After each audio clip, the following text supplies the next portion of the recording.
Hello everyone, welcome back.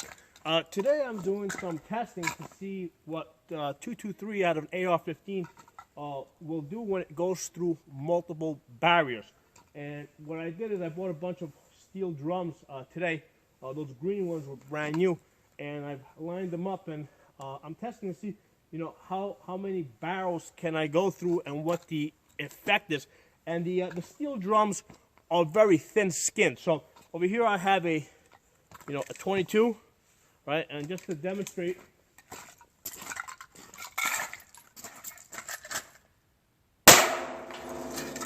so that went right through it, all right?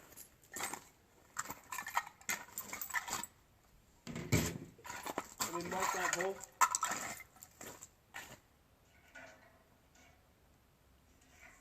Okay, so what I'm going to do now is I'm going to take this AR-15 loaded with 223, okay, and I'm going to position myself so that I'm going to shoot through multiple barrels, and we're going to see what the effect is. Okay, so the key here is trying to line it up with my backstop, because I'm aiming just over the barrels at my backstop, and then from that position I'm just going to come down a little bit, and I should be right there.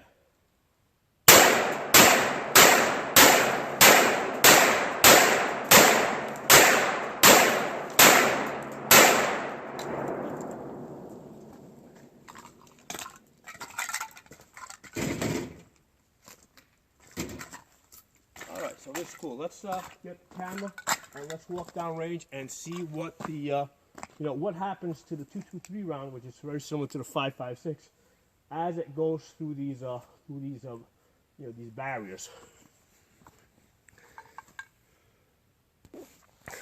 Okay, so this is my first barrier. These are all the shots I put through it. All right, let's go to the second one. Okay, so you can see after they went through that first steel drum, which, as I explained earlier, was pretty thin-skinned, the 22 is able to penetrate this. You see how they're keyholing, right? See how they all keyhole. Now, these ones that I have marked with circles, those I shot earlier. I did another video on that. So the ones without the circles are ones that I just shot. All right, so they've keyholed through. I can see they came out the back. I can also see that some of the there's little lead chunks in there. So the I can see that the jacket, like over there, I can see the jacket is actually came off, and I can see lead starting to peel off. Okay, so let's go to the third drum now. So for one thing, when we get to the third drum, we're still keyholing. Like I said, don't look at the holes that have the, don't look at the black circle holes. Look at the ones that don't have the black circles, because those are fresh. I just shot that. Now this is interesting. No penetration there. Okay, we got some penetration, right? Penetration, penetration, penetration. Okay, penetration, that's a new one. But we also have cases of no penetration. Okay, no penetration. No penetration. Okay, so by the third steel drum, we're starting to really bleed velocity and energy, and we're starting to drop down to the point where we cannot reliably penetrate these barrels. Okay, so basically we're below the power of a 22, and if you look in here, you can see bullet fragments that got trapped in the barrel. So we got bullets not exiting. Let's see what happens here. So now we're up to the fourth drum. Fourth drum. Okay, see, I got one over here. I probably shot that at a high angle, so that came clean through. So that probably just went through the first barrel, but didn't and it didn't go through the other two because that was just high up. But if I look down here, oh, here's a nice one. Look at that. You can see the lead, right? It just dented it right there. Okay, looks like we got some dent marks down there too. Just actually didn't even dent it, just took the paint off of it. So these barrels are in the line, so by the time we get to the fourth steel rim, we've got very few stuff coming through. And then if we get to the fifth one, I don't think there's any new holes here. Yeah, there's no new holes over here.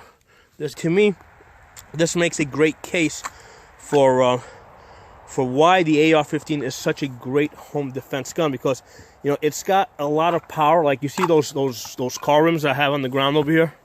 Okay, the 223 will penetrate these car rims out to 250 yards.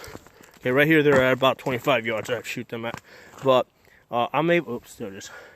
I'm able to penetrate these rims all the way out to 250 yards, and yet once you go through 4 steel barrels, you've lost all your energy. Now a lot of it has to do more with the bullet destabilizing. But this is the third rim, and you can see here it's gone through 3 rims. It's hitting the backside, it's denting it, but it's not coming through.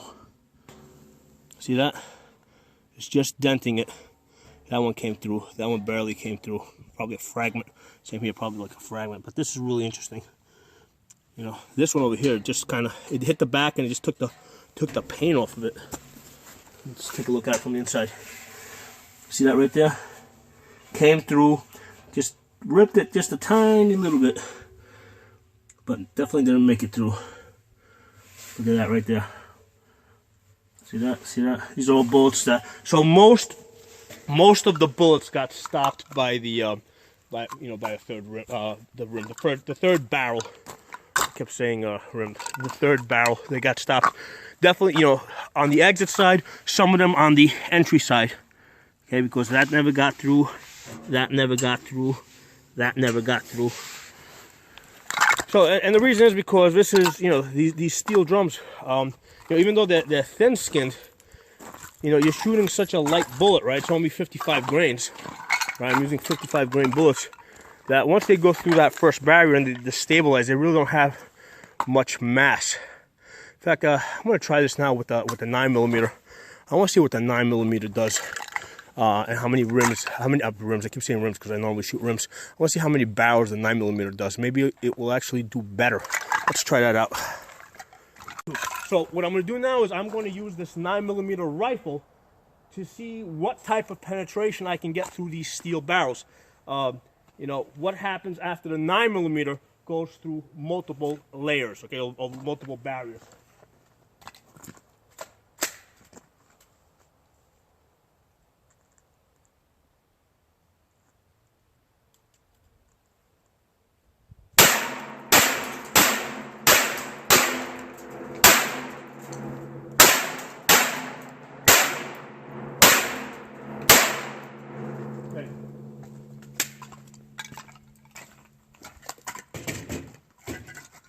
Alright, let's go down and take a look.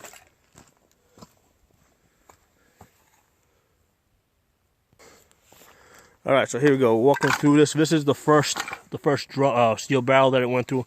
No big deal, we knew it was going to penetrate this one. So it goes through. It actually got better penetration into the second drum. I'm not seeing as much keyholing as I saw earlier. The 223 was keyholing into this barrel. I rotated it before so that I would have a fresh spot. But yeah, you can see the earlier keyholes, how it keyholed in, whereas the 9mm, it's going in a lot more cleanly. It looks like it's coming out a lot more cleanly, and then it's going into my this is my third barrel now. It's going into that. Nice clean holes. Okay. And I can see nice clean holes out the back. Right, I can tell which are the 9mm because basically they're bigger holes. So yeah, you can see bigger holes, some nice clean holes. So definitely, it made it through the third barrel pretty authoritatively. Let's get to the fourth barrel. Okay, this is where we saw that the 5.56, or rather 223 I was testing, was getting stopped. And yeah, nice clean holes. Clean holes, clean holes, clean holes. That one went in sideways over here. I mean, they're definitely starting to veer off a little bit because I can see it, you know, this one's going off at an angle. So at this point, they're starting to really destabilize. Okay, and they're coming out the back. Okay, we saw that the 223 was really not making it out. I mean, the ones that pretty much they were stopping on this barrel more or less, and anything that got into it really didn't come out the back. All right, and let's see if we got anything on the fifth barrel. Nope, I don't see any new holes on that. If I look over here, I mean, it made it out. Well, here's the thing. We definitely got more coming out the backside than before. All right, because, okay, it looks like they're coming out they're coming out the fourth barrel. All right, now they're really, like, you can see how they've really, you know, it's starting to take a weird shape as they're coming out. And over here, that didn't quite make it all the way out. And that looks like a new dent right there. There's a new dent right there. New dent. So we're getting more exit holes on the, you know, we're getting more exit holes with the 9mm coming out of the fourth barrel. But once they come out, they're, you know, they're not making it. They're not getting to the what's that? 1, 2, 3, 4, 5. They're not getting to the fifth barrel because they have just become so unstable. And by the time they get to the fifth barrel, they just kind of veer off course. So they never actually get to there. So I don't see any new hits on the fifth barrel. So the fourth barrel is where everything stops. Both the 223 and the 9mm stops here. But oops, my finger's in the way.